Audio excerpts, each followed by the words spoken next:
Fala, galerinha, bem-vindos a mais um Metacast. Jorge Toniolo aqui com vocês. Tudo bom? Bom, para variar, antes de começar, antes que eu esqueça, né, porque eu tô esquecendo, deixa eu agradecer mais uma vez ao estúdio, ao Jean, ao Jorge, toda a equipe aqui que tá fazendo esse novo momento do canal ser tão especial pra gente. Espero que vocês estejam gostando desse novo momento. Traz o pessoal pra cá, curte, compartilha, entra no chat para conversar com a gente. E lembra sempre, porque isso sempre vira um disclaimer de 3 minutos no final, o pessoal que eu trago aqui é gente que eu conheço pessoalmente. Portanto, fiquem à vontade de lançar pergunta, principalmente nos comentários, alguma coisa assim, ou até para vocês que têm meu contato do Instagram, MetacastGG e o Jorge BT, pode perguntar por lá que eu tenho contato direto deles e muito provavelmente eles vão te responder direto também, tá? Tendo dito isso, eu comentei para vocês que eu acabei de voltar de Dubai, porque a Soul Prime, que vocês já assistiram no episódio no passado, já assistiram no episódio recente, teve a oportunidade de estar lá junto do Sebrae e da Apex num stand para as startups brasileiras. Então, de mais de 2.000 startups interessadas, 30 e alguma coisa, né? 32. 32 foram ajudadas pelo pessoal da Apex e, portanto, pelo governo brasileiro, com os custos lá da feira, né? A North Star / Gitex, né? Essa feira que existe lá em Dubai, é a maior do mundo de tecnologia e empreendedorismo. O stand brasileiro estava maravilhoso, era o melhor de todos. E tô contando isso para vocês por quê? Porque foi por causa desse evento que eu conheci esse monstro. Então é mais um Bruno aqui. Se você é o 7º Bruno que eu entrevisto aqui, é Bruno pra caramba, né? Bruno, primeiro, muito obrigado por ter vindo. Obrigado a você, Antes era mais Jorge, fácil, porque a mesa era menor. Muito obrigado pelo teu tempo. Sei que você é extremamente ocupado, principalmente aí depois da feira que a gente voltou. Mas eu tive uma experiência muito gostosa. Eu não conhecia a tua empresa, claro, né? Um segmento diferente, né? Uma coisa normal como uma Soul Prime, que já é uma, aplicativo, mídias sociais, B2C. É diferente de você conhecer uma empresa B2B ou uma empresa até B2C de um segmento mais técnico. Então, tendo dito isso, adorei te conhecer lá. Acho que teve uma troca muito legal. Até acho legal a gente, em algum momento aqui, depois comentar como é que foram as suas expectativas, realidade, como é que foi a tua experiência em relação ao evento também. Mas queria já deixar o agradecimento por ter vindo. E vamos que vamos, né? Conversar um pouquinho? Pô, com certeza, viu, Jorge? Realmente foi um prazer. Obrigado aqui pelo convite, aqui pra gente conversar no podcast. Foi um prazer também conversar com vocês ali, conversar só com fera ali naquele evento que a gente teve a oportunidade em Dubai. Só fera mesmo, né, mano? Realmente, impressionante. 90% de todas as startups que a gente viu lá, porque às vezes tem aquelas, né? São boas ideias, com um bom PPT, e você não sabe se o pessoal que tá por trás é realmente bom, né? Dependendo da fase. Mas todo mundo que eu conheci lá, pô, uns que 90% de extrema competência e pelo menos aí uns 70% de gente que se aproximou bastante, que, de áreas totalmente diferentes, então foi muito legal, né? Com certeza, eu tava até comentando com o pessoal ali, foi uma das principais, uma das melhores experiências, assim, de evento, assim, toda a organização, que o pessoal da Apex teve, o pessoal do Sebrae, e realmente ali deu uma turbinada ali nessa fase que a gente tá na nossa empresa de expansão internacional. Cara, você chegou aí no Web Summit, ou aqui no Rio de Janeiro, ou lá em Lisboa, no ano passado? Sim. Você vai agora com eles de novo? De Lisboa, talvez eu vá, mas eu não tenho certeza. Mas não como stand, senão você já sabe. Não. Tá. Então, eu fui com a Soul Prime também no ano passado, esse ano a gente não vai, porque já foi muito um em cima do outro agora, aí o gasto vai ficar muito alto e tal, mas a gente foi no ano passado e eu me lembro de me impressionar muito com o tamanho daquilo, né? Até com a versão brasileira aqui do Rio de Janeiro também, mas principalmente lá, e de falar, pô, isso aqui é algo muito foda, sabe? Se eu achava já o evento do Sebrae aqui no SPSP muito bom, que é deles, né? Lá eu já tive uma impressão muito foda, mas eu acho que agora a Gitex, a North Star, realmente explodiu minha cabeça. Mudou a minha concepção do que é mundo, investimento e por aí vai, né? Não, para mim com certeza, né? Já tive bastante experiência em eventos fora, né? No Web Summit, na Vivatech lá em Paris também, outros aí na Alemanha que a gente vai bastante. E acho que esse da Gitex e a North Expand foi um dos principais, não só pelo ambiente, né, de inovação que traz ali, mas também todo o contexto ali de ecossistema, a parte de investimento também. Você vê toda a parte também, a liderança, né, do Emirados Árabes ali, botando bem claro, né? Pavilhão inteiro com estandes representativos de cada um dos Emirados, fora, falando de Abu Dhabi e Dubai especificamente, cada um deles com 5, 6 estandes, cada um para uma secretaria específica, ministério, vamos dizer assim, alguma área. E assim, para quem nunca foi, acho que não tem muito como comparar, mas os estandes de lá, principalmente da Gitex, né? Onde não estão as startups, onde já estão as empresas mais consolidadas, os piorzinhos seriam tão foda quanto os grandes stands aqui de um salão 4 rodas. Tipo, um stand da Nissan seria um stand piorzinho lá de uma empresa na Jitex. E assim, é uma noção. Eles não têm noção de espaço, né? Tudo é gigante, tudo é.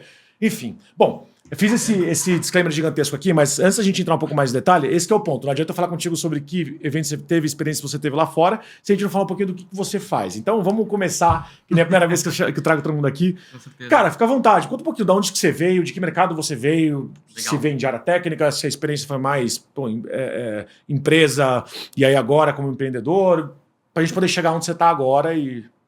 Legal, é um grande prazer, então, comentar. Como eu falei, a minha formação é aqui em São Paulo, eu fiz engenharia de produção na Universidade de São Paulo. Depois eu tive uma especialização na Alemanha, na Universidade de Stuttgart. E de lá eu comecei a minha carreira profissional. Então, meu primeiro emprego foi como estagiário ali numa indústria na Alemanha, na Bosch. Que chato. O cara faz poli, vai pra Alemanha fazer e já entra logo de cara na Bosch. Tava querendo qualquer vaga lá, né? Onde dava lá. Exatamente, faxineiro, né? Porque você fala que é uma das melhores indústrias para trabalhar no mundo, né? Inclusive. Então, foi uma grande aprendizado, assim, né? E aí eu, ir pra Alemanha já, que é bem conhecido nessa parte de engenharia, né? Que é onde eu tava me graduando.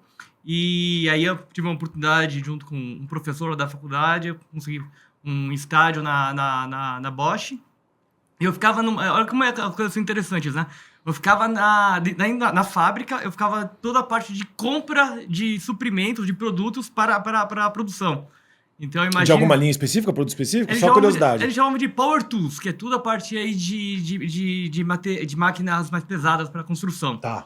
E aí eu fazia eu recebia ali, como estagiário, né? Fazia o planejamento de quais produtos a Bosch tinha comprado dos fabricantes para produzir aqueles equipamentos. E numa época que provavelmente não tinha nem BI ainda, né? Você devia ter algum tipo de base de dados ali, planilha e tal, mas não como a gente vê hoje, com um controle muito melhor, né? Para poder fazer isso acontecer. É engraçado, manual. Né? Ali era um trabalho bem manual mesmo, né? Extração de dados do RP, tratamento em base de planilha e depois divulgava ali os pedidos. Pelo menos já tinha RP, vai. Pelo menos, não tinha que fazer na mão, pegar pro cara pra linha de produção, cada um deles. E aí, tá faltando material? Porque aí é foda, né?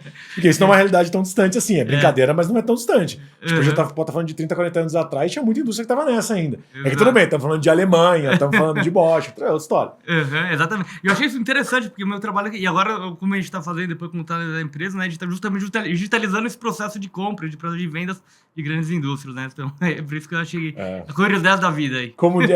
Pois é, então, né? Eu falei pra você, né? Sou libertário, quando a gente começa a estudar economia, principalmente economia cíclica, faz escola austríaca e tal, você tem uma noção que as coisas realmente se ligam, né? Mas aquele Ouroboros, né? A cobra que morde o próprio rabo, é mais ou menos isso. Então, onde você começou, onde você termina, no final das contas, né?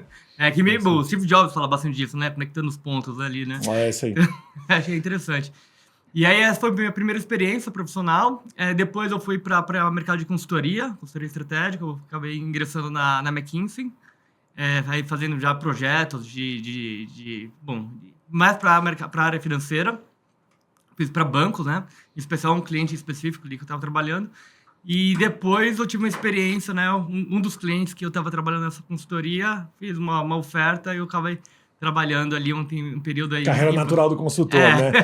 Fazia um download 2 anos em consultoria e depois para... Fazia teu download para dentro da empresa, né? Mais ou menos. Download não forçado, vai.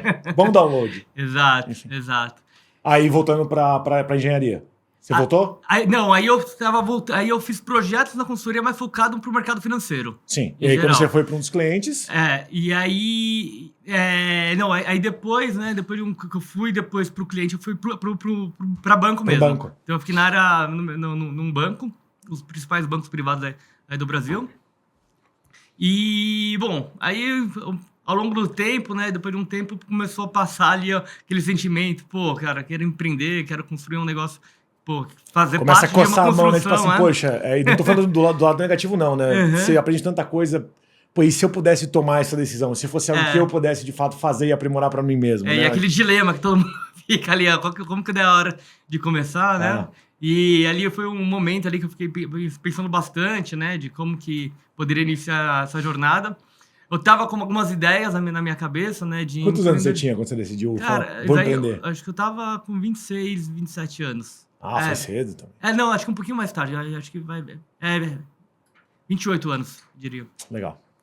E aí começou, né? Tudo que eu tava vendo de oportunidades. estava vendo muita oportunidade já no ramo de digital, em geral. E uma das conversas, eu comecei a fazer uma série de reuniões e conversas, né, com pessoas que eu tinha achado brilhante, assim, que já tinham empreendido, que tinham uma boa experiência no mercado financeiro, ver uma opinião de um feedback do que eles estavam fazendo, né, que eles gostavam. Bom, e aí uma dessas conversas, né, que teve, eu encontrei aí o Vinícius e o Fernando, né, que tinham fundado ali na época o Canal da Peça, que foi um dos principais... São teus sócios hoje, só pra me situar. Exatamente. Eu não conheço eles, né? Ainda não, esse é um prazer também. Porque lá no estande, inclusive, só você. Tava eu com o nosso parceiro lá de Dubai, que a gente fez agora uma parceria com uma empresa de Dubai, aí com o pessoal da Nazca Solutions. Então eu não conheço, só pra não passar vergonha aqui, não falar de pessoa.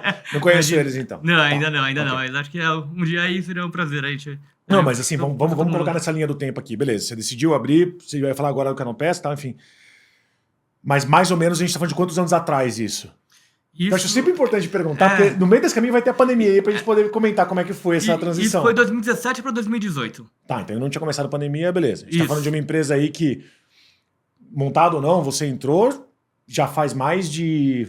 Fazendo as contas aqui, 8 anos, 7 anos, por aí? Isso, então, vamos lá. O Canal da Peça, ele foi o primeiro marketplace especializado no setor automotivo.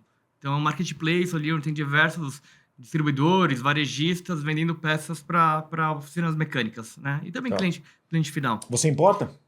Também tem importadores lá. Tem pessoas que importam e vendem lá. Então o marketplace é puramente plataforma, o Canal da Peça, né?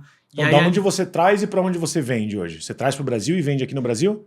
Hoje a gente é só plataforma. Então o que acontece? Tem sellers lá que são distribuidores. Uma Amazon de peça automotiva. Isso, exatamente, né? Então é o Canal da Peça, que hoje a gente fala que ele é um laboratório dentro do ecossistema que a gente tem hoje, porque é uma coisa bem menor, que virou depois a CWS. É isso que eu ia falar, não é esse o nome da tua empresa, né? Então provavelmente deixou de ser uma coisa só, plataforma, para ser alguma a mais, né? Isso, legal. Exatamente. Legal. E aí que teve essa oportunidade, né, de além de ser uma oportunidade, o que foi, né? Como o Canal da Peça ele foi o primeiro marketplace no setor, muitas empresas, indústrias, distribuidores desse setor automotivo falaram, pô, que interessante ali, eu tenho um portal lá de vender, mas eu não quero só vender nesse portal, eu quero construir o meu portal. Então, isso, aí que a gente fez uma jornada de fazer agora portais white label, primeiro iniciando ainda no setor automotivo, com indústria, distribuidores, né? Para eles ajudarem a digitalizar a sua cadeia de distribuição. Cara, e antes de chegar nesse segundo momento, então, uma dúvida aqui minha mesmo, tá? Eu vejo esse mercado, eu sei que é um mercado gigantesco. Sim. Eu nem sei se chega, não sei o tamanho, mas eu sei que só aqui no Brasil é dezenas de bilhões, é uma coisa gigantesca, né? Até porque a gente produz muito pouca coisa aqui, então faz sentido que importe-se, venda-se ou monte-se peças aqui. Tem muito poucas indústrias que fazem de ponta a ponta aqui, né? Um just on time da vida. Falei isso porque eu entendo que você possa ter vendedores de um lado, que você tem desde o cara que pega e importa algumas coisas específicas. Pô, já falei com outro Bruno aqui, o Desidério, que ele faz isso com 2 peças, acho que é vela e mais alguma coisa, e ganha uma fortuna por mês com isso, com 2 pessoas na equipe. Né? Criou, importa essas 2 coisas e revende aqui. Então, eu imagino que deve ter pessoas assim, indústrias grandes ou players grandes que fazem isso com muitas coisas diferentes, com clientes já estabelecidos. Mas do outro lado, você tem o cara que, tem uma mecânica simples, não é a maior mecânica do mundo, a maior autopeça. Não, tem uma mecânica. Cara, como é que é conversar com esses 2 lados? Um lado, alguém que já pode estar estabelecido, grande ou pequeno, mas enfim, alguém que entende do que está falando, que entende o BI que você cospe de volta, entende sobre funil de vendas, sobre canal de atendimento, etc. E o outro lado, às vezes, uma pessoa que, ainda que seja um empreendedor, bem sucedido ou não está muito acostumado com a parte digital ou com... Como você falou, vocês foram os primeiros. Então você teve que ensinar, em algum momento você teve que ensinar isso pro consumidor, desculpa, pro cliente, né? O teu B2B, a tua mecânica. Como é que foi essa dinâmica? Como é que era cativar, conquistar esse cliente, mudar esse funil de venda, essa experiência de consumo? Não, e eu vou te falar que até hoje continua bastante, né? A gente aqui, a gente atua em alguns setores específicos, né? A gente começou no setor automotivo, ao longo tempo a gente foi para outros setores também, né? A gente é bem forte no setor de materiais de construção civil, agronegócio, né? E mais outros setores. Que são 2 que também têm a mesma dinâmica, a meu ponto de vista, né? Você vai ter gente, do agro você tem desde o pequeno produtor até o maior deles, e o comprador inverte um pouquinho, né? Enfim, então assim, a dinâmica ainda é a mesma. Não deve ser uma coisa simples, né? E também esse setor tem outro desafio, que eles têm ali uma característica que o processo de vendas deles é bastante complexo. Um processo de vendas, né? Não é tão simples, é uma venda geralmente técnica que envolve bastante relacionamento ali entre as partes, né? Entre quem está comprando e quem está vendendo. Então, a gente vê, né? Tem toda uma questão, né? Não só de aculturamento, né? De como é que você traz essas pessoas que são um pouco mais técnicas, que são um pouco até já estão acostumadas a fazer um modelo de negócio, como vocês trazem essas pessoas para o digital. E isso é um aculturamento de longo prazo que você tem que ir fazendo com cada player ali que tá atuando junto com você. Cara, e vou te falar uma coisa. Vou assumir aqui minha ignorância, porque, claro, o pessoal me vê falando sobre muitas coisas que eu tenho alguma certa familiaridade, mas você tem que falar também quando você não entende. E no meu caso aqui, eu gosto muito de carro, mas eu não entendo sobre o setor. Portanto, o que eu pensei aqui? Falar, se eu fosse abrir uma mecânica, por exemplo, né, não importa o porte, o que eu imaginei na minha cabeça? Deve ter coisas, tipo assim, pneu. Você não tem pneu Hyundai. Né? Você tem pneu, Firestone, Bridgestone, provavelmente tem que ligar para as revendedoras de pneu ou tem que ligar para as fornecedoras e ter alguma quantidade lá, diversos modelos diferentes, tamanhos diferentes, etc. E deve ter outras coisas que eu devo ligar direto. Olha a minha cabeça, tá? Eu devo estar totalmente errado. E deve ter outras coisas, tipo assim, que eu tenho que ligar para a Hyundai e falar: Hyundai, peça exclusiva de vocês, eu preciso de um fornecimento de tanto em tanto tempo, provavelmente consignado e tal. Então, eu imaginei mais ou menos isso. Sei lá, deve ter coisa que o cara compra quando é de marca independente, deve ter coisas que é da própria montadora, que é provavelmente consignado, não sei. Então, imagina como é que isso monta. E eu nem tinha pensado em ciência de dados ainda, em plataforma, nada disso. É mais ou menos assim ou tô muito fora?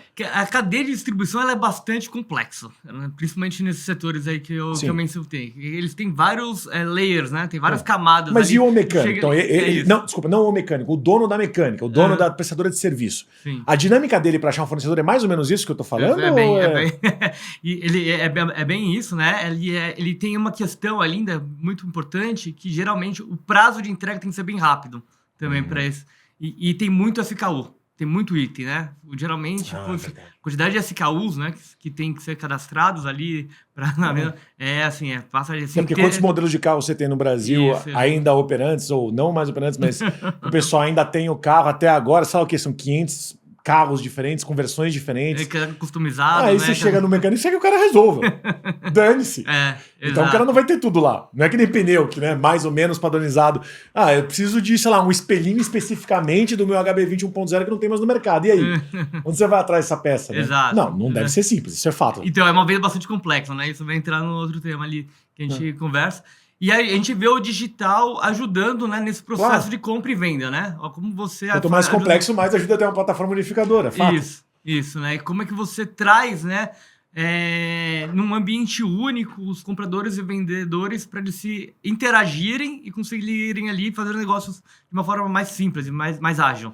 E aí, tô chutando aqui mais uma vez, a motivação de você fazer isso white label, né, para as marcas, né, como se fosse uma plataforma só para o maior revendedor de pneus, uma plataforma só para o revendedor, sei lá o quê. A motivação disso foi justamente eles não quererem concorrer com outros fornecedores dentro de uma mesma plataforma, ou eles tinham algum objetivo de criar comunidade, ou poder decidir sobre como eles queriam que fosse a experiência de compra? É um pouco dos dois. O que eu diria eu tô vendo cada vez mais os players, né, as empresas desses setores, né, e setor em geral, na verdade, vendo o tema de digitalização cada vez com mais importância, né? Eu acho que se você for olhar no retrovisor ali dos anos 2000 até 2010, década de 2000, 2010, vê uma grande onda de digitalização B2C, né, com os grandes marketplaces aí, desde Amazon, Mercado Livre aqui no Brasil, na Argentina, né, que está bem forte no Brasil. E acho que de 2015 para frente começou também a vir uma onda também, não só a digitalização do B2C, mas agora começando a digitalizar também o B2B.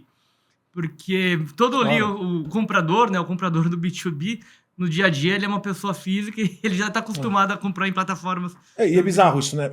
Isso é um bom ponto, né? Toda pessoa jurídica também é uma pessoa física, que está acostumada a comprar no Mercado Livre, numa Amazon. Então, assim, parando para pensar, esquece o white label agora, isso a gente já fala, mas quando você fala de ter uma plataforma unificadora, ainda que o teu foco seja o prestador de serviços ou a mecânica, você é meio que B2B2C, porque o teu cliente, bem ou mal, o teu fornecedor, ele é uma empresa, e o teu consumidor, por mais que seja também um negócio, ele é uma terceira ponta aí. Então, nesse caso, se a plataforma é sua, se eu não estiver enganado, é que eu não vou chamar de B2B2C aqui, porque não é o consumidor final, né? Não sou eu o dono do carro, mas... de maneira geral, se a plataforma é sua, você é corresponsável tanto pela experiência de uso dele, quanto também um pouco do feedback, oferecimento de serviço de metodologia de pagamento, bugs, esse tipo de coisa. É meio que você com o cara com o dono da mecânica, correto? Isso não é de responsabilidade do cara que abriu uma lojinha lá no Mercado Livre. Assim. Porque o que a gente faz? A gente é uma empresa, a gente é prestadora de serviço, né? A gente é fornecedora de tecnologia para grandes grupos, né? Então a gente é puramente a tecnologia. Então, com essa tecnologia, o que a gente faz? A gente desenvolve, né, um ambiente adaptado, customizado para cada uma dessas empresas. E aí já vai para o white label, esse é justamente o ponto. Né? Exatamente. E aí no white label ele se torna responsável. Que aí o que acontece? Quando no white label, ele vai convidar quem são os sellers, né? Quem vai estar vendendo nesse portal, a gente fala os intermediários. Quem são os pontos de distribuição, né? Quem vai estar comprando, quais produtos vão estar, toda a informação dos cadastros de produto, que tem que estar bem acurada, porque o cliente está comprando tem que saber corretamente a informação, para também evitar isso, logística inversa. Então, a gente começa a criar ecossistemas, né, para esses grandes grupos, integrando os elos da cadeia de distribuição dela e facilitando esse processo de compra e venda durante, né, a cadeia de distribuição.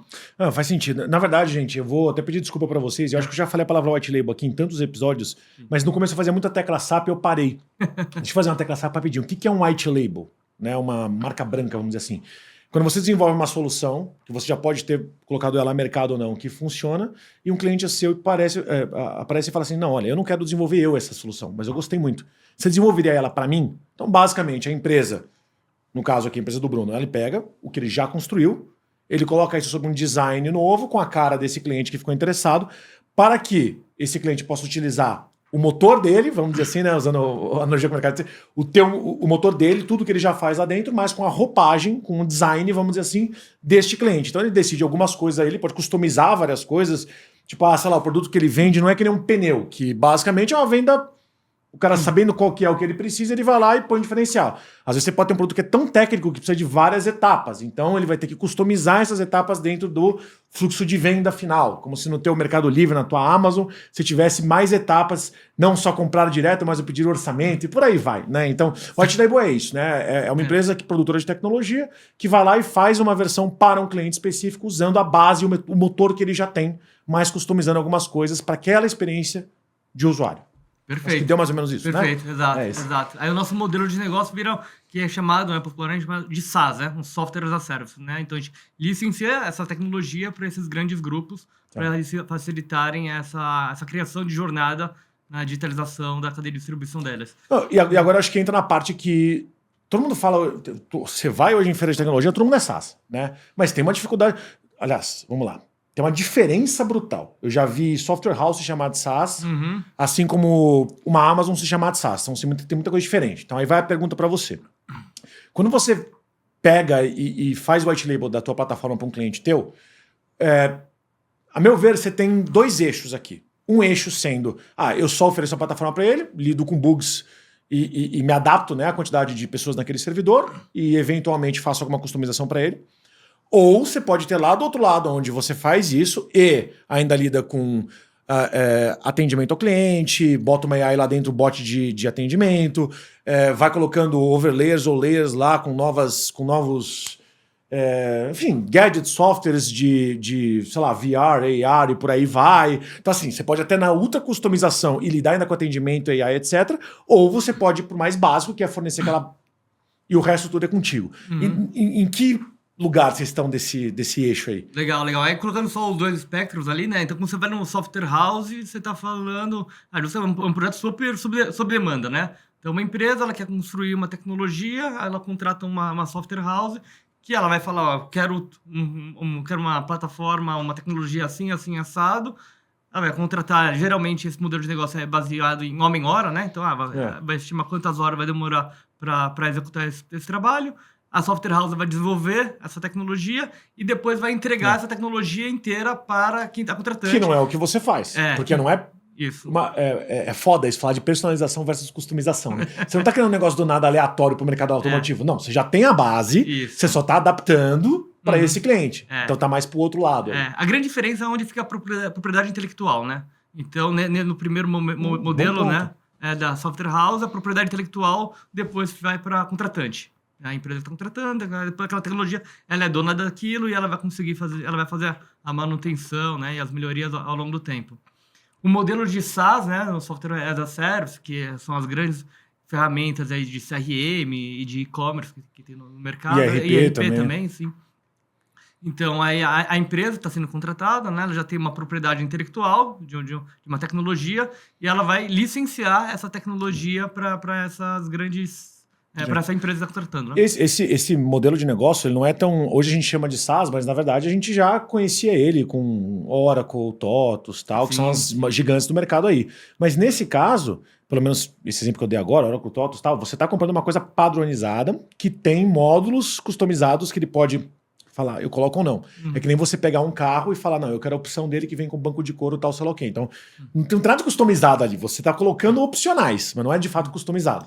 O que vocês fazem, o que normalmente as empresas que fazem white label faz, é diferente. É como se você comprasse um carro, você não está escolhendo só o couro. Você está falando, olha, AMG, eu quero que, na verdade, eu tenha esse pacote adicional aqui com friso desse jeito e tal. Você está indo além disso, né? Não é... Não carrega o nome da tua marca, carrega o nome deles, né? Por isso o white label, né? Carrega o nome dos caras. Sim, sim. A gente, né, em específico, falando da CWS... a gente tem uma característica um pouco que a gente atende geralmente empresas líderes ou empresas muito grandes, né, que tem uma cadeia de distribuição bastante complexa.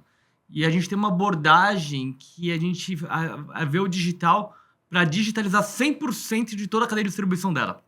Então a gente entra com uma questão, uma abordagem um pouco mais profunda. Meio que 360 com a ali, visão, né? De um e-commerce puro, um novo canal de vendas, mas sim uma digitalização da experiência de todos os elados dessa cadeia, né? Incluindo, integrando um cliente, vendedor numa única jornada, enfim. Então, o que acontece? A gente, nesses projetos que a gente executa, eles têm grande complexidade operacional e de tecnologia. Então, muitas vezes a gente tem que, dentro da plataforma, a gente faz customizações de funcionalidades para atender os pré-requisitos dessas grandes empresas. O grande benefício, né, como a gente é um modelo SaaS, uma vez que a gente desenvolve uma tecnologia para uma funcionalidade, enfim, para uma grande empresa, na hora que a gente vai para uma outra empresa, essa mesma tecnologia já está desenvolvida.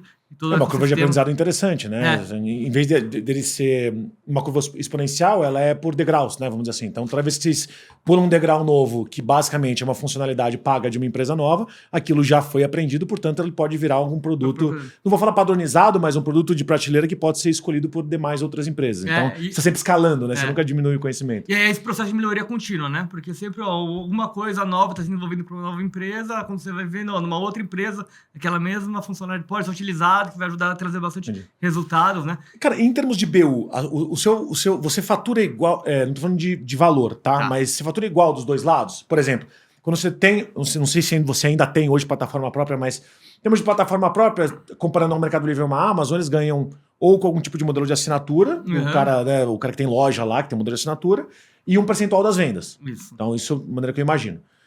Você poderia também ganhar com cadastro de cliente que abre loja lá. Também um setup, vamos dizer assim. Sim. Quando a gente fala de uma SaaS, aí pode ser diferente. Aí pode ser um setup inicial maior, mais uma taxa de manutenção mês.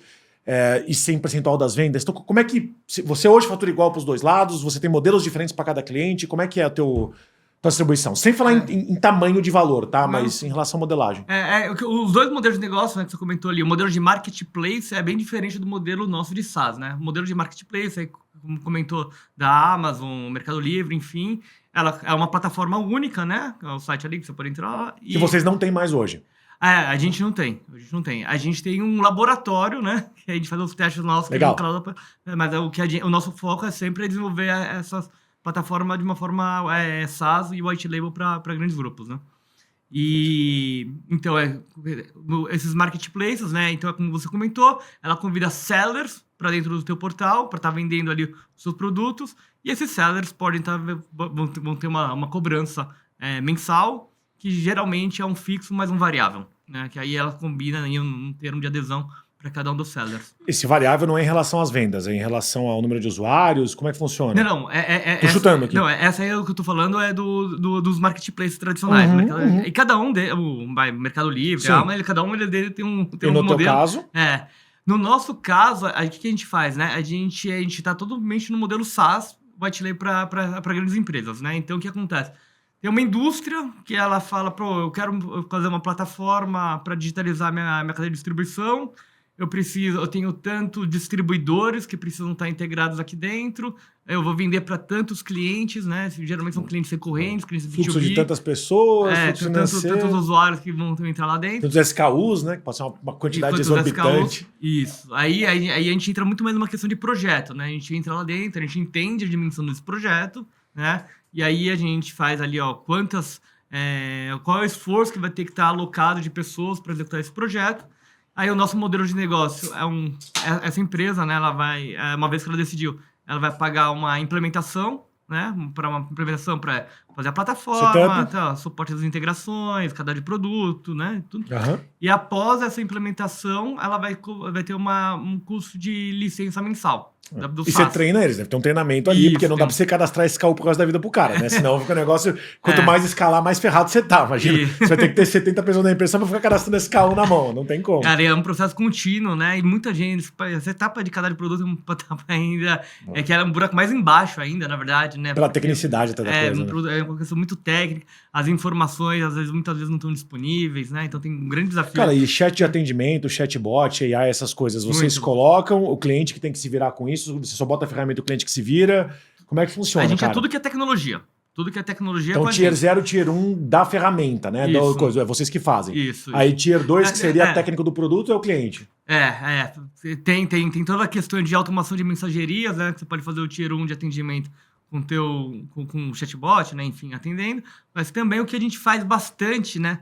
Só voltando, é que nos clientes, nos setores que a gente atua, o processo de venda ele é muito complexo. O que é isso, né? O cliente ele vai fazer um pedido, geralmente é um cliente B2B, recorrente, ele tem uma precificação diferente, ele tem uma forma de pagamento diferente. O vendedor, ele tem um vendedor que atende ele mensalmente, esse vendedor ele tem uma alçada de desconto para depender do produto. Então tem uma série de questões de negócio que já existe nesses dois.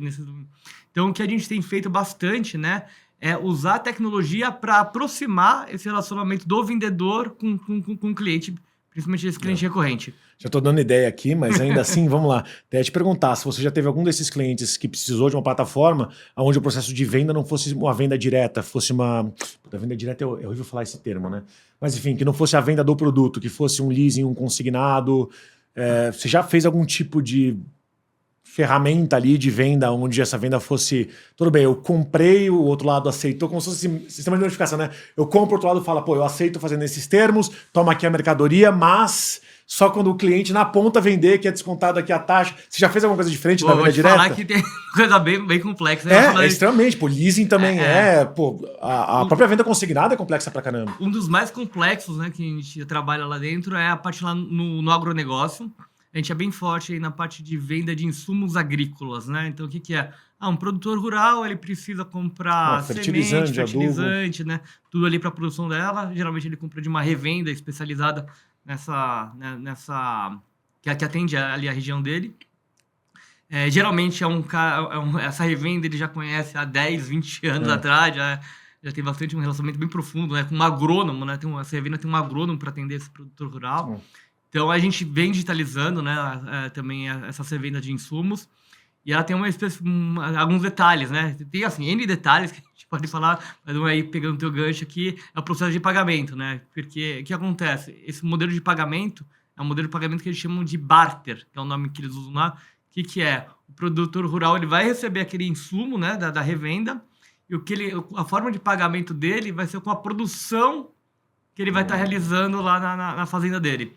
Então, aí depois, ali com os grãos, ele vai estar entregando, né? O sistema agrícola tem muitas coisas diferentes. Tem as CPRs para poder fazer antecipação. Então, tem vários negócios. Então, ou seja, já não é um pagamento spot, não é à vista. Sim. Não é nem no recebimento, nem na ordem do pedido, é conforme as coisas vão acontecendo. E a tua plataforma já digitaliza e monitora isso de uma forma que seja seguro para os dois lados. Isso. Integrando, né, toda a parte de revendas, né? As revendas vendem produtor.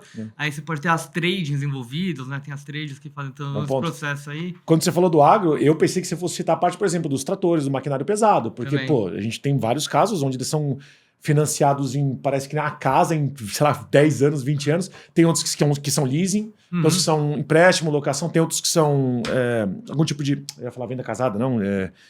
Enfim, que nem maquinário que é quase um leasing, né? Que é maquinário de laboratório, de diagnóstico, né? Que basicamente, ele fornece o equipamento lá de radiologia para você, você vai pagando uma mensalidade ali e você é obrigado a contratar o sistema o serviço deles de manutenção, treinamento e tal. Então, assim, são tantas vendas complexas conforme vai aumentando o valor da mercadoria que eu nem pensei na tonelada de fertilizante. Eu tava pensando, e como é que um cara desse que não tem tanta grana compra um trator, cara? Exato. Então eu imaginei que fosse alguma coisa assim, você tem o fornecedor que tem a plataforma própria ou não, coloca lá os produtos dele, né, os modelos mais diversos que tem, coloca aquilo dividido um zilhão de vezes ou coloca aquilo como se fosse um leasing, um pagamento mensal. Falei, cara, como é que você digitaliza isso? Não deve ser simples, né? Mas eu vejo isso uma excelente oportunidade. Toda essa parte aí de compra de maquinários agrícolas, né, o leasing, enfim.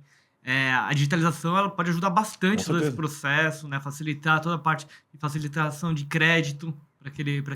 E vou além, inclusive. Até hoje eu vou entrevistar também, como eu falei para você, né, o diretor do Pitch. Eu vi algumas lá de São José dos Campos. E eu vi algumas startups lá. Eu conheci um pessoal que não tem como eles venderem o produto que eles vendem para o mercado agrícola direto. Direto, quero dizer, nem para o produtor. Por quê? O que esses caras fazem? Isso aqui é muito legal, cara. É um sensor, é um maquinário, que é hardware mais software. Então não é uma startup, não é escalável, né, como seria, né? Que ele tem que ser acoplado em maquinário agrícola. O que esse hardware faz? Ele pega, ele sonda a plantação conforme ela vai passando para poder procurar com AI aonde tem praga e ele elimina com laser. Nossa. Então ele olha, ele vai... sabe? Só que ele tem que ser acoplado em maquinários já existentes. Agricultura de precisão. Então ele não tem como vender isso diretamente. Até porque o cara tá lá, o produtor agrícola, até se o cara for gigante, ele não sabe se uma coisa tá... Então ele precisa da indústria que é dona do maquinário pesado, né? Do trator, enfim, ele precisa disso como parceiro para poder revender. Se esse cara não tem uma plataforma que nem a tua, como é que ele faz para poder acoplar, vamos dizer assim, novos gadgets ali daquele trator dele, se não for ver uma plataforma dessa? Então olha que produto técnico específico pra caramba e que dá ganhos de dezenas, talvez centenas de milhões, dependendo do tamanho do cliente. Não, e essa questão que você comentou, né, agricultura de precisão, além de ela trazer um benefício financeiro, né, bem forte na economia, né, ela vai muito mais preciso, porque essa parte de insumos agrícolas é uma parte bastante importante ali para o produtor rural. Ela é bastante custosa, na verdade, né?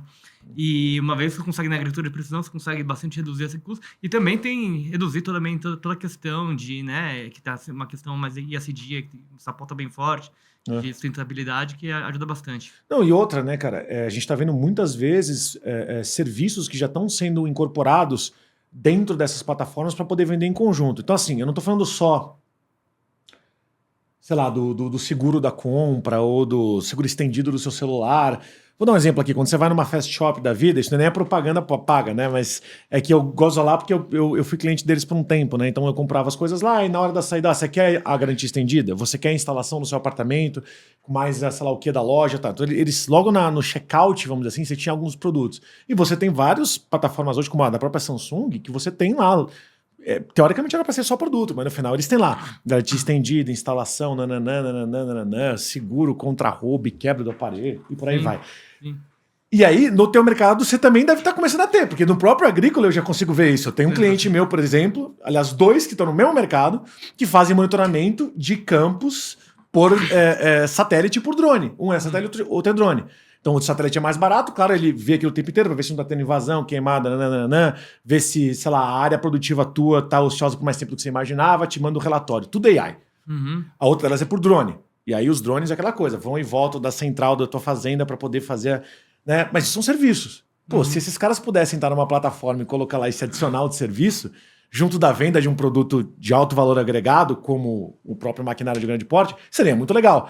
Então já deu assim, uns 5, 6 exemplos de gente que se beneficiaria indiretamente, porque ele não é teu cliente direto, acho eu, né? O cara do drone não é teu cliente direto, mas ele se beneficiaria muito de poder vender o serviço dele junto das plataformas que você já tem com os seus clientes, né? Não, excelente. Esse é um dos grandes pontos ali, né, que a digitalização traz, né? Ela traz uma maior contato com seus clientes. Você traz o maior ponto de interação com os clientes, né? E com isso tem alguns fatores ali que você aumenta ali a parte de upselling, né? Quais novos produtos você pode estar ofertando para ele, né? Você vai vendo que ao longo do tempo você vai aumentar o ticket médio das suas vendas para aquele teu cliente. você vai ter um ganho de eficiência na comunicação cliente-vendedor, isso vai aumentar a produtividade comercial da companhia, você vai ter muito dado, né? Você vai ter muita informação de tudo que está acontecendo, né? Então, você vê que a digitalização ela veio para trazer ali uma melhoria em grandes frentes ali para esses grandes grupos. Não, e agora, assim, até fugindo um pouco do argumento se é o segmento X ou Y, acho que o interessante dessa mudança que você fez é justamente a estrutura de despesas versus custos e principalmente a estruturação do CAC de vocês, né? Porque tem uma plataforma própria, uma Amazon, um Mercado Livre, esses caras, eles não estão fazendo propaganda para você comprar um ou outro item, e sim para você entrar na plataforma. Né? Então, você pode estar falando, no caso deles, com o consumidor final, no caso de vocês, direto com o... Enfim, aí pode ser tanto o teu fornecedor quanto o teu... Não, o dono da mecânica. Né? Isso tem um custo. Né? O teu CAC, né? O teu custo de aquisição do cliente. Né? Você tem, por um lado, né, que você tem até hoje, né, para pegar essas indústrias tal, que querem esses white labels, você tem um custo, e do outro lado, para pegar essas mecânicas, você tem outro custo. Quando você vai para um white label, você elimina um desses dois. Você só precisa achar agora o cara que quer fazer a plataforma. Porque quem vai se responsabilizar para trazer o distribuidor e o consumidor final, o B2B final aí dessa cadeia, para a plataforma já não é mais você agora. É o teu cliente que tem que fazer isso acontecer. Você tem que prover a tecnologia. Isso é muito bom. Traz uma saudabilidade muito maior para o negócio. Né? Você traz um ponto bastante importante, né, que é um dos grandes desafios de marketplaces, né, principalmente de marketplace B2C.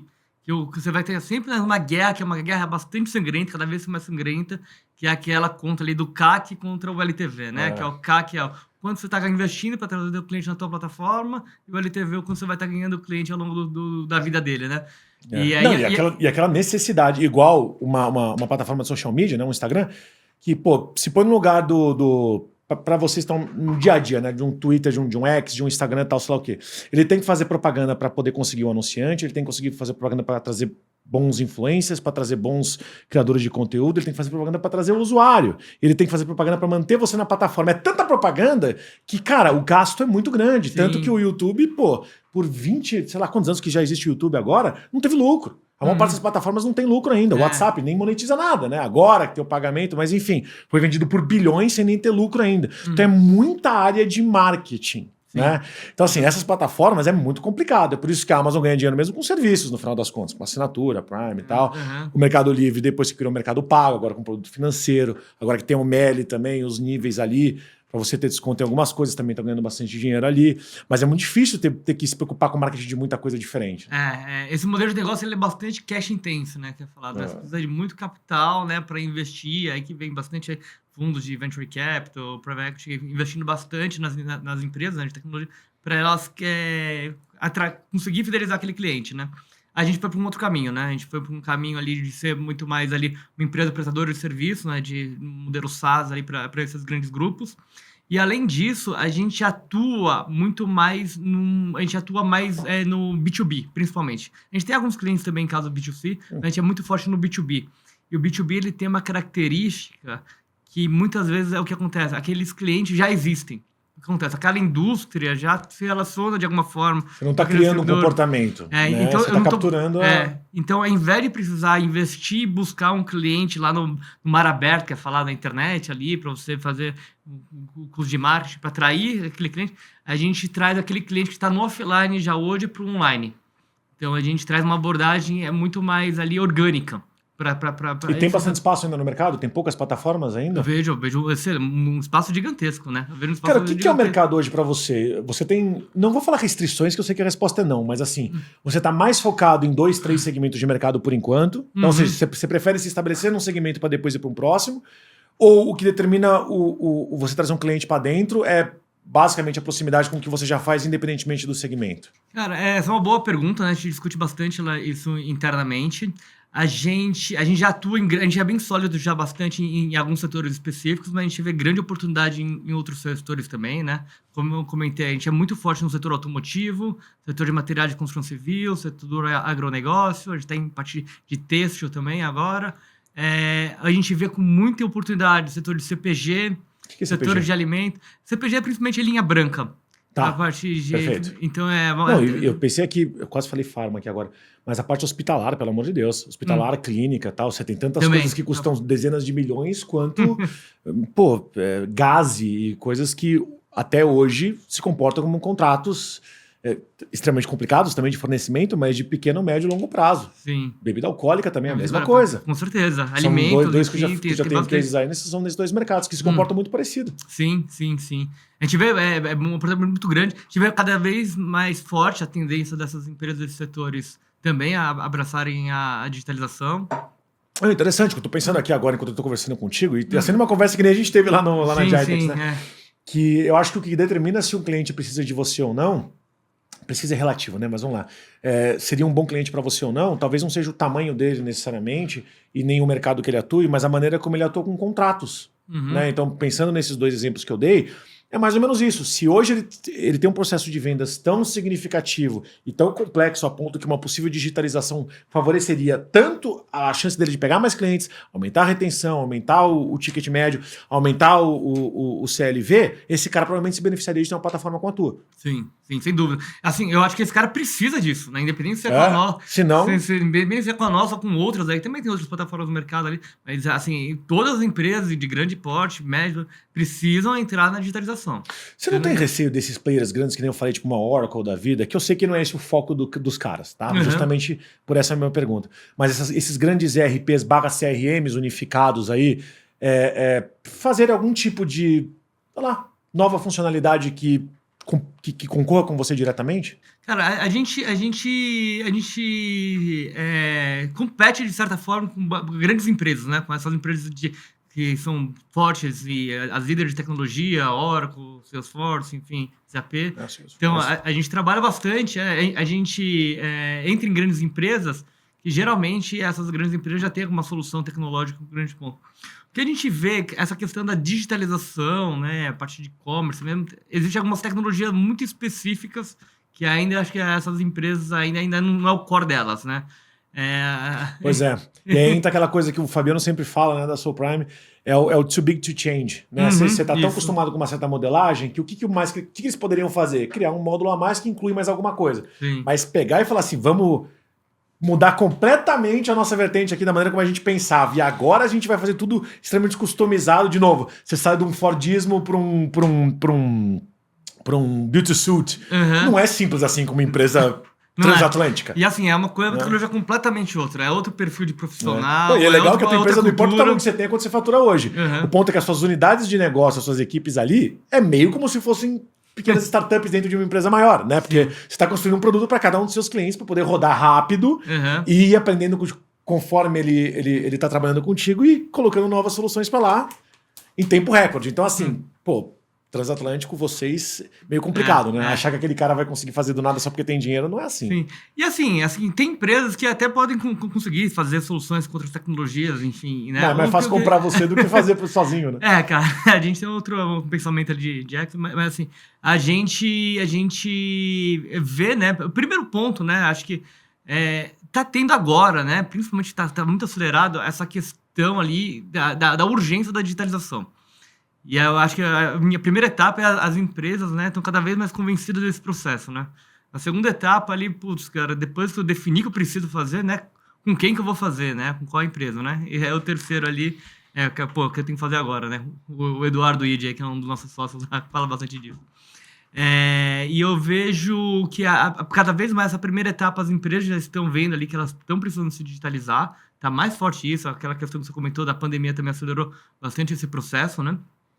E aí a segunda questão agora, né, entender que isso aqui é uma tecnologia específica, né, uma tecnologia nova, mais recente, com outra arquitetura que ela precisa ser encarada, né, e como uma parte principal, né, uma parte ali que ela entra no core da empresa, que é o ponto de contato com o cliente, né. Então, cara, eu queria justamente, a minha pergunta final já ia ser mais ou menos sobre isso, sobre parte de chat, AI e quanto isso ajuda, né, principalmente na retenção de dados, mas fiquei pensando até um pouco antes aqui. Beleza, vamos supor que você pegue agora uma indústria, algum tipo de empresa que seria o seu cliente direto, né? Aquele que vai encomendar o white label junto de ti. Sim. Essa indústria chegou, sei lá, de construção civil, uma incorporadora, estou pensando em várias delas. E falou assim, eu preciso disso agora. Como é que eu acho vocês? Porque falando muito sério, se eu fosse leigo não, né? Esses caras são muito fodas, muito grandes, são diretores. Mas se o cara vai começar a pesquisar, até na internet, até no Google da vida, algum tipo de serviço como esse, os termos principais que ele colocaria, que eu colocaria, são termos que o SEO Cara, o custo do leilão da palavra deve ser altíssimo. É que Sim. nem tentar vender apartamento, cara. As palavras principais para venda de apartamento não é só apartamento ou moradia, então tem casamento, tem filhos, tal, nananã, essas palavras todas remetem a ter um apartamento maior. Tal. Então essas palavras são caríssimas. Sim. E aí você tem 1 milhão de ofertas diferentes. Você oferece uma coisa que todo mundo acha que oferece. A customização e personalização SaaS de um sistema para você, para melhorar seu sistema de vendas. Nossa, o que não falta é isso. Pô, até anúncio de Instagram, cara. Eu nem sou esse cliente, porque eu tô recebendo isso, sabe? Uhum. Ou uma AI que resolve tudo sozinha. Então, minha pergunta é mais ou menos o seguinte. Bom, esse cara vai lá e fala, eu preciso de alguma coisa que nem o que vocês vendem, mas eles não conhecem vocês ainda. Sim. Como é que vocês estão atraindo esse cliente hoje? A gente tá falando de... como é que é o marketing de vocês? A gente está falando de SEO, estamos falando de anúncio, ou é uma busca mais ativa da equipe de marketing de vocês, de venda comercial de vocês, até chegar nessas indústrias? Cara, esse é um excelente ponto, tá? Inclusive aqui, né, falando, a gente tá melhorando também esse processo. Por quê, né? Eu diria que a gente sempre foi um pouco assim, entre aspas, um pouco mais low profile, né? Porque a nossa venda sempre foi mais B2B, mais técnica, né? Então a gente não precisava de uma mídia gigantesca aparecendo na televisão ou então a gente durante muito tempo, né, a gente investiu bastante esforço nosso no processo de vendas, principalmente em venda de relacionamento, né? Venda de relacionamento para parte de evento. Gostou, ele indica para o próximo, é isso? Eventos, sócios, né, investidores nossos, né? Então a gente tem bastante investidores aí no mercado, que são outro capítulo aqui que a gente foi, levantaram mais de 60 milhões aí em 3 rodadas de investimento. Vocês já levantaram 60? Isso. Foi Caramba! Quantas rodadas foram isso? 3 rodadas de investimentos. Né? E junto com o liderado com um dos fundadores, né, o Fernando Sinroth, ele é o responsável por todo esse processo. E a gente... então a gente atraiu, a gente buscava, né, clientes, assim, entre aspas, de uma forma mais orgânica, né? Então, presença em eventos, indicação de investidores ou alguns outros parceiros, né? E a gente não precisava fechar muitos projetos, né? A gente fechava poucos e bons projetos, né? Bom ponto. E aí, durante todo esse processo foi muito bom, né, pra gente, porque a gente vendia os projetos, a gente implementava os projetos e a gente fazia a gente era a própria tecnologia, né? Então a gente fazia todo o processo. Há um tempo a gente começou também a fazer parcerias com outras empresas, né? Que a gente está fazendo parcerias com empresas que podem implementar a nossa tecnologia também. E aí com isso, então, ou seja, você está falando que o marketing de vocês hoje, marketing mesmo, né? Uhum. Esquece falando de divulgação, não planejamento, né? Mas a boa parte disso aí são eventos técnicos sobre as áreas específicas que vocês vão para poder marcar presença e tentar puxar esses clientes, porque, mais uma vez, como você mesmo disse, poucos bons clientes é melhor do que muitos pulverizados, isso. Até para não perder a qualidade da entrega. Né? Mas a gente está agora num processo que a tecnologia está muito robusta e muito escalável, né? E flexível também, né? Então, o que acontece? A gente agora a gente está saindo de um modelo que era um pouco mais low profile para um modelo para aparecer mais. Até recentemente saiu uma matéria nossa aí na Veja também, né? Comentando ali nosso processo. Depois passa o link pra gente que a gente bota aqui na descrição, falar com o Jean, botar na descrição pro pessoal poder ver. Bacana. E agradecer o pessoal, né? Deixa eu juntar essas duas respostas suas, então, em uma única coisa, né? Você falou antes de atendimento ao cliente, agora você falando de tecnologia mais robusta. Tá bom. Então vamos chegar no ponto final que eu queria ir, né? Quando eu falei pra você sobre... até onde vocês chegavam em relação a ajudar esse cliente a atender, se você tinha um chatbot de Tier 0, Tier 1, agora com AI disponível, com blockchain disponível em termos de dados, né? Então o dado bruto sendo observado por uma AI e tal. Como é que você vê esse próximo avanço tecnológico em relação principalmente ao que se trata de dados brutos, e a interpretação desses dados para melhorar a experiência de consumo do cliente do teu cliente, na verdade, né? É o B2B do teu cliente para poder melhorar essa jornada de consumo dele? Cara, excelente pergunta. Eu vejo um caminho gigantesco ali nesse processo. Primeiro, né? Alguns pontos. Antes, as empresas, né? Elas tinham muita informação de dados transacionais apenas, né? Dados transacionais. Qual cliente comprou, qual vendedor visitou tal cliente, tudo mais. Uma vez que você começa a digitalizar 100% do relacionamento entre cliente e vendedor, além dos dados transacionais, você começa a ter muitos dados de comportamento. Você começa a saber quando esse cliente entrou, o que ele está vendo, o que ele comprou. Quantas perguntas ele fez até chegar na venda, sobre o que foram as perguntas, se eram perguntas longas e curtas, se eram coisas fáceis de tudo. Exatamente, você tem dado de comportamento de tudo, né? Mapa de calor, né? Você começa a ver tudo que você armazena isso desse dado bruto e pergunta para o AI para olhar só para lá, você, né? Não o cliente. pergunta pra ela, tá, quanto esse cara entendia sobre esse produto antes dele comprar? Isso. Ela consegue responder. Hoje, tenta programar isso num mini Power BI aí. O que significa entender sobre algo? Você teria que fazer 30 variáveis até conseguir entender se de fato aquela resposta era sim ou não, 1, 2 ou 3. Agora com a AI ela consegue responder na cara. Ela vê tudo aquilo, olha, esse cara teve tanta pergunta aqui, foram coisas tão amplas que ele não entendia quase nada e na média a chance dele comprar foi de...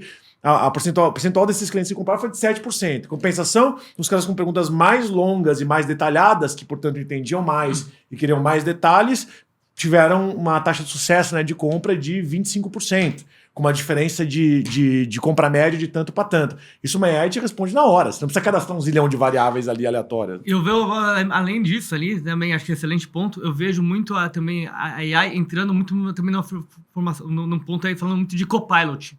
O que é isso, né? Dar informação, ajudar o próprio vendedor no seu atendimento ao cliente, né? Muito então, bom. como que todos esses dados que estão vindo, dados de comportamento do cliente, como isso aí, de uma forma estruturada, né, e fácil, pode chegar na mão de um usuário, né? Que a gente chama o vendedor de um usuário, né, para ele melhor atender aquele cliente dele, né? Então você tem ideia de colocar isso no pipeline de vocês para próximos... Não, a gente tá full nisso daí, a gente tá bem forte, vai fazer um lançamento para um grande cliente nosso aqui, que tem mais de 1.200 vendedores. Nossa. Então, é uma empresa que ela tem mais de 200 vendedores e atende 200 mil varejos todo mês. Nossa. Parece um cliente, enfim, um dos meus parceiros tal, que mexe com concessionária, cara. Ele tem acho que 25, 30... É um cliente com 25, 30 concessionárias, cada um com sei lá quantos vendedores online e presenciais. Quando você vai ver os dados daquilo lá, dado para mim é fácil de interpretar, mas o problema não é a facilidade de interpretação, o problema é a captação desse dado. Pô, sim. Um vendedor presencial, como é que você capta o dado do que está acontecendo lá? Sim, sim. Tipo, o cara vai preencher um questionário de 1h30 toda vez que ele fala com alguém que entrou na loja. Não é assim que funciona, né? Exatamente. E aí você cruza isso com a venda digital da concessionária digital na loja digital do Mercado Livre. Como que isso é comparável, né? Então, até começar... Bom, pelo menos minha opinião... Até ele começar a implementar essas soluções de AI dentro dessa captura de dados, cara, não tinha como comparar uma coisa com a outra. Sim, é como se você tratasse o mesmo cliente com vertentes tão diferentes, o presencial, o físico, tal, na loja, era tão diferente dos dados captados no digital que não tinha como comparar para falar pro cara, olha, isso aqui vale mais a pena do que aquilo. Não tinha como. Exato. E você vê, e tudo isso é informação e é dado para ajudar o vendedor, né? Muita gente fala, e esse ponto é bastante importante, né? Como é que vai ficar o vendedor num cenário aí da digitalização? A gente vê que o vendedor ele sempre vai ser a porta de entrada de qualquer empresa, né? Ele é uma parte de relacionamento. Claro. A gente vê muito mais essa questão, né, da digitalização vendo como uma ferramenta para auxiliar toda a equipe de vendedor. E é uma jornada, né, que já teve várias mudanças tecnológicas ao longo do tempo, né? Falar, pô, nos anos 60 começou a parte de atendimento via call center, depois atendimento via e-mail, depois atendimento na parte de compra. Agora vai vir essa parte bem forte aí de mudança, né? Nessa questão de plataformas digitais. Não, eu concordo contigo, cara. Em termos do que você entrega para o teu cliente, tão importante é a customização e o quanto você se entende do mercado dele para desenvolver boas funcionalidades, quanto é focar em coisas como... de um lado UX e UI, obviamente, e do outro lado a parte de AI e atendimento do chat. Porque se você não está ajudando ele com uma boa interface, com um bom relacionamento, se você não está impulsionando ele, porque não adianta você dar... Qual é o diferencial? Aqui está tudo organizado. Eu odeio quando eu vejo propaganda Disney AI. Não, organize sua vida, tipo é um Monday da vida. Organize sua vida. Pô, a Monday é gigantesca, não estou criticando o modelo dos caras. Mas eu estou de saco cheio de ver uma porrada de gente falando, não, assim, ó, bota tudo num lugar só, para facilitar a sua vida. Tá bom, aí você vai ver... De fato, bota tudo no lugar, mas você integra uma porrada de coisa. Aí você tem que fazer... agora meu aplicativo de e-mail tem que vir para cá, tal. Não tá facilitando a minha vida. Se eu, depois dessas configurações, aí vai começar a facilitar. Mas um onboarding problemático pra caramba. Então, só para, pelo menos, finalizar essa melhor de argumento, acho assim, quanto mais vocês investirem em trazer boas soluções de UX e UI, que melhorem a experiência de todos esses usuários, né? Não só o gerente está olhando para tudo, né? O diretor, o dono da empresa, quanto o vendedor, melhor vai ser. Sim, né? sim. Vamos lá. AI não foi inventado agora. A gente já fala de machine learning há mais de 15 anos, pelo menos, né? Como algo bem presente em mídias sociais e tal. Nunca teve um prompt, nada para o usuário.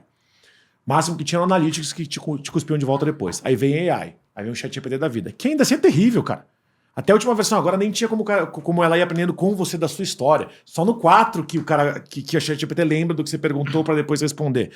E agora você já está vendo soluções que usam, aí sim, muito inteligentemente, as principais inteligências artificiais, 4, 5, 6 motores como motor e botam um layer em cima, com um belo UX ali, para de fato te ajudar. Olha, se você quiser perguntar alguma coisa sobre o cliente, você pode só arrastar as fotos para cá. Arrasta todas as fotos que você fez dos seus anúncios das suas concessionárias tal para cá e imputa os dados aqui por usuário, imputa só aqui as conversas de WhatsApp desses caras que a gente pega e dá o coisa. Só que sem essa interface, hoje você não consegue fazer isso no ChatGPT, desse jeito que eu falei. Mas eu conheço bastante plataformas que fazem como um passo adiante. Então olha a diferença que a gente tinha antes. O machine learning que não tinha nada, com o ChatGPT que o pessoal, caramba, olha que legal, que ainda não tem nada comparado com as leis, e agora essas leis por cima. Né? Então, pô, interessantíssimo. Um paralelo contigo, eu acho que mais ou menos depois dessa pergunta gigante aqui, né? É mais ou menos isso, né? Quanto mais você puder chegar perto de ser esse layer que facilita a vida do cara, mais ele vende, mais você gera valor. Exato, né? É ser um lugar único ali, né? Que você tem toda a interação de cliente e vendedor e como você consegue estruturar isso de uma forma mais fácil, mais simples, né? E mais direta ali pros usuários. E aí a gente vem aqui nessa jornada, né? A gente tem uma característica que a gente trabalha com bastante empresas que são multinacionais. Isso abriu um leque aqui pra gente, uma oportunidade para fazer também a internacionalização da nossa empresa. Um movimento aí que a gente começou no ano passado. Então, estamos fazendo os primeiros passos internacionais. Aí também que veio toda a questão ali com a Apex, né? Que eu ia te perguntar agora, né? O que você foi fazer lá? Qual era o seu objetivo? Era uma questão de exposição, assim como outros eventos? Porque lá era um evento mais amplo, né? De tecnologia, startups e tal. Não é específico para uma indústria. Então, qual que era a tua ideia ao se candidatar ou tentar ir para lá? Tá, esse é um ponto bastante... A gente começou no ano passado ver a necessidade de internacionalização, por alguns motivos, né? Primeiro porque nós atendemos empresas que são multinacionais e, assim, isso era uma oportunidade e também, às vezes, um risco, né? Porque tem a oportunidade de você expandir internacional, mas também tem a oportunidade de uma outra demanda, uma outra coisa que eles estão fazendo em outro país, vir para cá. Então, essa era já uma necessidade importante, né? Então, a gente começou a fazer um movimento. A gente está iniciamos uma internacionalização totalmente bootstrapping, né? Que fala, né? Com baixo low cost, né? Vamos dizer assim. O primeiro movimento foi ver as empresas com quem a gente já tinha relacionamento no Brasil, que elas tinham oportunidade, matriz internacional, a gente apresentar a nossa solução, né? E ver se tinha uma oportunidade em outros países. Felizmente, a gente teve uma ótima receptividade, então eu fiquei bastante, né? Eu estou agora 100%, né, focado nessa parte de internacionalização, eu pessoalmente da empresa. Comecei na Alemanha, né? Eu estou morando na Suíça, aí estou fazendo a expansão na Alemanha, Itália e Já? França. Sim. Pô, começou agora essa ideia, vamos dizer assim, claro que não é assim, mas... Iniciando, e né? já começou. Mas é legal, cara, porque o que você falou, você tem clientes bons aqui que são empresas internacionais para poder dar um call para eles e fazer, olha, a gente não expande isso aqui para, sei lá, para a unidade de vocês que fica na Alemanha, claro, a gente faz um preço diferenciado, a plataforma está pronta, é só a gente adaptar para o mercado local, faz sentido isso. Então a gente iniciou conversas, né? Acontece também uma questão que para uma empresa adotar a nossa tecnologia, todo o processo dela, conhecer até ela realmente contratar, é um processo longo, né? Então demora bastante tempo, porque é uma questão importante. E o contrato também deve ser de longo prazo, né? O contrato é de longo prazo, né? Não são decisões fáceis. Geralmente tem pessoas dentro da organização que tem que ser envolvida. Então a gente começou esse movimento de batendo na porta dessas empresas, e depois foi um movimento bem forte a parte de eventos. Então aí a gente começou a ter uma presença bem forte em eventos internacionais. Então a gente foi a Apex, que é a organização brasileira, a órgão brasileiro que ajuda empresas brasileiras a se promoverem internacionalmente. Ela nos patrocinou para a gente ir para Düsseldorf, na Eurocis, um evento lá na Alemanha. Foi lá que a gente conheceu o nosso parceiro na Alemanha, que também está agora nos ajudando em Dubai. Depois nós fomos para Vivatech, em Paris. Quando você fala parceiro, você está falando de pessoas ou empresas que estão oferecendo o produto de vocês, o serviço de vocês, mas você ainda mantém essa programação, enfim, todos esses serviços que você presta aqui dentro de casa no Brasil. Isso, exato. Então, isso é bom. Você receber em euro e pagar dev em real é bom. Exato. Não, então a gente fica sempre como o SaaS, né, como core da tecnologia, e aí a gente tem parceiros locais, né, que fazem toda a parte de implementação. Tá. E aí o que pode ser... Locais, tudo brasileiro. Seus devs hoje. A gente, né, hoje a gente tem aí aproximadamente aí uns 70 devs, 60 devs. Pelo amor, eu não ia chutar isso nunca. Aproximadamente. 70 devs? Isso. Quantos para manutenção e quantos para novos projetos? Aí eu tenho até chamar o Cássio. que não assistiu pra Não, agora comentar. você me assustou, cara. Isso. Pô, A gente tá mas muito pior quanto você tá fazer um boost. faturando aqui, pelo amor de Deus. 70 devs? Esse ano a gente vai transacionar 1 bi. Como? A gente vai transacionar na plataforma 1 bi. Não. Transacionar é a venda dos seus clientes. Que Isso, também é a a gente coisa. vai transacionar 1 bi. Mas e na plataforma. faturar? Hoje a expectativa até o final do ano é 35 milhões. Vamos Quero lá. até sem palavra, que isso é difícil. Vamos. Vai ter o podia estar crescendo mais, hein? Ainda ali. Não. Tô meio sem palavra aqui. Pelo amor, hein? Quantos anos de empresa? A empresa foi fundada em 2012. 2012. Isso. E desde que você entrou? Foi aí... Você falou 19, esse 18? 17 para 18. Bom, eu ia perguntar, mas acho que nem faz sentido, né? Se de alguma maneira a pandemia impactou, mas na verdade a venda de vocês é digital, deve ter impactado positivamente, né? Isso é um grande ponto, todo mundo pergunta, né? E não é tão trivial assim, não. Porque o que acontece? A gente trabalha com grandes empresas tradicionais, vamos dizer assim, né? E de setores tradicionais. Ah, tá. Então o que acontece? Quando deu o impacto... Fazer novos investimentos não é uma coisa que eles vão querer fazer. E né? aí o que acontece? Muitas ali, quando veio a pandemia, né? Veio uma cortina que ninguém conseguia ver um metro que estava na frente, né? Ninguém sabia exatamente a gravidade daquilo. Nossa, ótimo ponto. Ótimo ponto. O que acontece? O primeiro ponto que essas empresas começaram a tiver, a primeira preocupação delas, salva o caixa, né? Vamos guardar enxuga, o caixa. Exatamente. Ver tudo que dá para reduzir de redução de custo. E a gente sofreu bastante com isso, porque muitos contratos, muitas empresas que a gente atendia, a gente tinha um excelente relacionamento, projetos crescendo, geralmente falou, a gente precisa cancelar, precisamos cancelar tudo, e fechou ali do dia pra noite. E pra quem não sabe, tem muito contrato de prestação de serviços que tem cláusulas que são padrão lá, que todo mundo só vai lá e assina e pronto. Porque é padrão, você não precisa modificar, que tem a ver com, tipo assim, condições adversas ou condições que assim, motivos para cancelamento do contrato sem pagamento de multa. Então, tem muitos desses contratos que tem uma cláusula lá que são condições que são totalmente fora do controle do mercado. Entre eles, pandemia se encaixa. Sim. Então, uma empresa que pode ter um contrato milionário contigo poderia cancelar do dia pra noite sem pagar multa nenhuma só porque tá tendo uma pandemia. Teve muita gente que me contou isso. Eu nunca tinha parado pra pensar, mas é verdade. A gente pensa em terremoto, maremoto, fica pensando umas coisas assim absurdas, né? Mas isso se encaixa, uma pandemia se encaixa. Sim, né? Caramba, causa cara. maior, né? Na cláusula de contrato chamada causa maior, né? É o Vinícius, né, que é o CEO, né, da nossa empresa, o Vinícius Gil, ele fala bastante que a gente não é uma empresa de advogados também, né? Então a gente, às vezes a gente é um pouco mais leve né, nessas questões de contrato. E aí a gente... Bom, aí esse momento de pandemia, né, enfim, foi uma parte bastante delicada ali. Então a gente teve um problema, né, que algumas empresas que a gente já estava atuando, trabalhando, tiveram que cancelar o contrato com a gente. Muitos ali falando, a gente gostaria de continuar, vamos tentar. Bota um hold no contrato. Sim, exatamente. Mas como é que você bota um hold numa plataforma? Desliga ela, exato. Depois liga de volta como se fosse um não é switch, não é assim que funciona. Tem integração, enfim, né? Tem treinamento de usuário, então é bastante complexo. A gente... Então, mas teve esse primeiro momento aí, né, que deu esse impacto negativo, mas aí, por outro lado, eu vi que ela acelerou muito esse tema da digitalização. Porque logo depois que passou esse tempo aí vamos falar, etapa mais difícil da pandemia, as altas lideranças de todas as empresas já começaram a ver, a gente precisa entrar no mundo digital, a gente precisa se digitalizar. Até porque isso enxuga. Seja por causa de não ter mais ponto físico, seja porque o teu chat, a tua AI está diminuindo a quantidade de pessoas de atendimento e melhorando a eficiência, seja porque o cara antes tinha uma área de ciência de dados, ele não precisa mais, porque agora você já entrega direto, A gente vê que assim, você deixa a cadeia de distribuição de uma forma completa mais eficiente, né? O que a gente vê, as empresas que se digitalizarem, elas tendem a ganhar mercado, e as empresas que não se digitalizarem, ao longo do tempo, elas vão perder mercado, né? A gente fala bastante a palavra ali do or die, né? Cara, o Vinícius aí, ele fala assim bastante, a gente não tá vendendo vitamina, né? A gente tá vendendo penicilina. Cara, eu não tô falando que se você não tomar mais aqui, você vai tá mais forte, cara. Se você não tomar mais aqui, você vai morrer. Então, a gente tenta.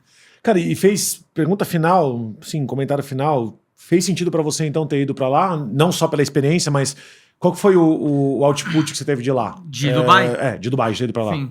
Assim, de maneira geral, tá? Não só a Northstar, a Gitex, mas toda a experiência que a gente teve antes, conhecer as Free Zones, eu nem contei isso pra vocês ainda, mas a experiência da Apex, ela vai além de só estar expondo na feira, né? Você tem momentos antes que você conhece as Free Zones de lá, as zonas francas, entender os benefícios de até abrir operação lá, entre as outras coisas. Aí a experiência de expor, né, na feira, depois de participar da feira maior de todas, né, que é a Gitex, que são as... E às vezes... né? Até estender um pouco mais para poder conhecer mais gente, mas enfim. Qual foi a altitude para você? Cara, Vale a pena? foi assim, impressionante, tá? Essa é a primeira palavra, assim, porque no primeiro momento a gente não estava vendo o mercado dos Emirados Árabes, como assim, num primeiro momento, assim, para expandir por lá. A gente estava muito focado, principalmente na região, né, que fala da EMEA, né, na Europa ali, Alemanha, Suíça, Itália, conversando com as empresas lá dentro. O primeiro contato que eu tive ali foi com principalmente o pessoal da Apex, né, comentando aí dessa oportunidade de Dubai, do Emirados Árabes, um evento. Eu comentei, pô, vamos lá, né, vamos ver como é que vai ser. E assim, impressionante, tá, tudo. De uma maneira geral, né, resumindo aqui, eu vejo o que acontece. O mercado, claro, europeu é um mercado maior, é um mercado que tem mais oportunidade, mas eu vejo também que é um mercado que ele tá um pouco mais, com relação à tecnologia, já estão um pouco meio que acostumado a usar tecnologias já existentes, né? Então eles são um pouquinho mais conservadores nesse momento.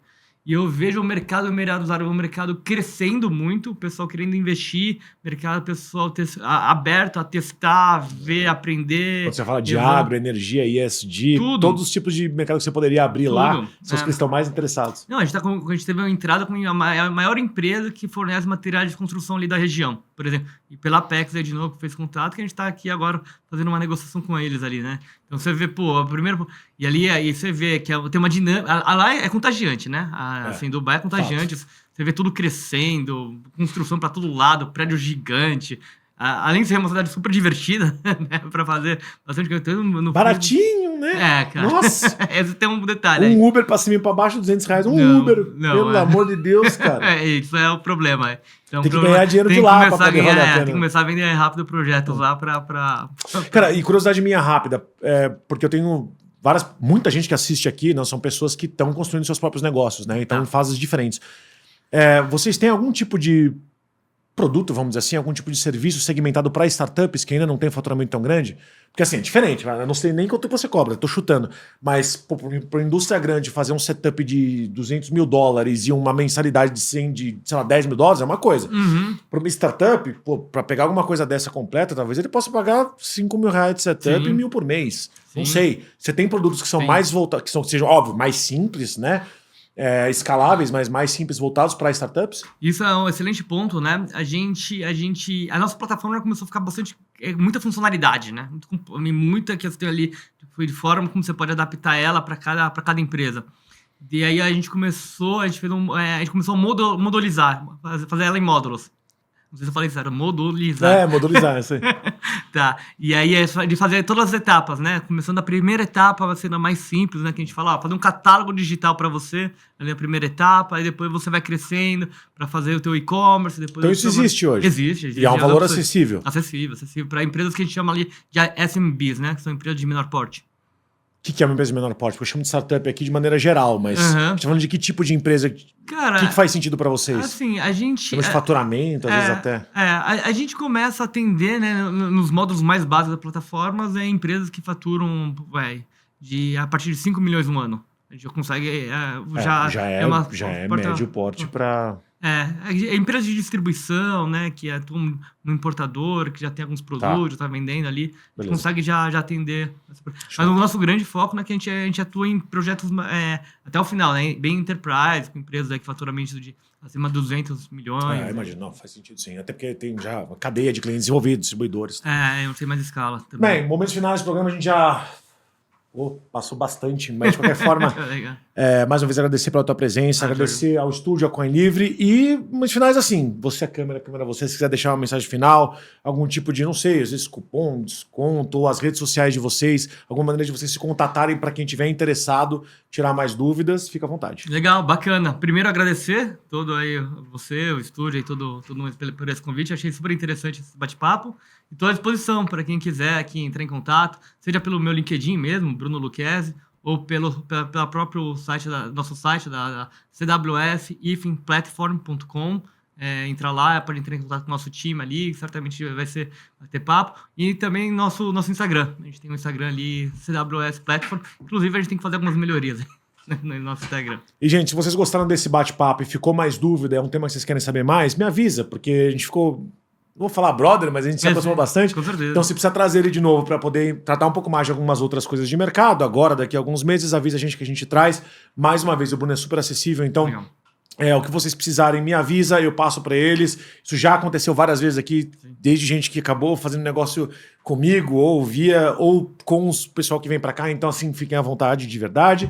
Não esquece de curtir, compartilhar, se inscrever para poder receber lá na ativação do sininho, sabe? Pra você saber que toda terça e quinta-feira tem programa às 8 horas da noite.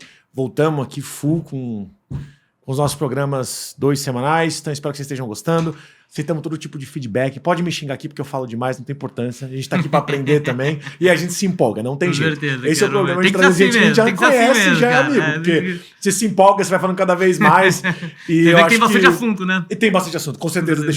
Tem bastante que você devia ter falado que não deu tempo ainda para falar. Sim, dá mas pra deixa pra fazer próxima. pagamento até. É isso aí. Deixa a provocação para vocês. Espero que vocês tenham gostado. Até a próxima. Legal. Tchau, tchau.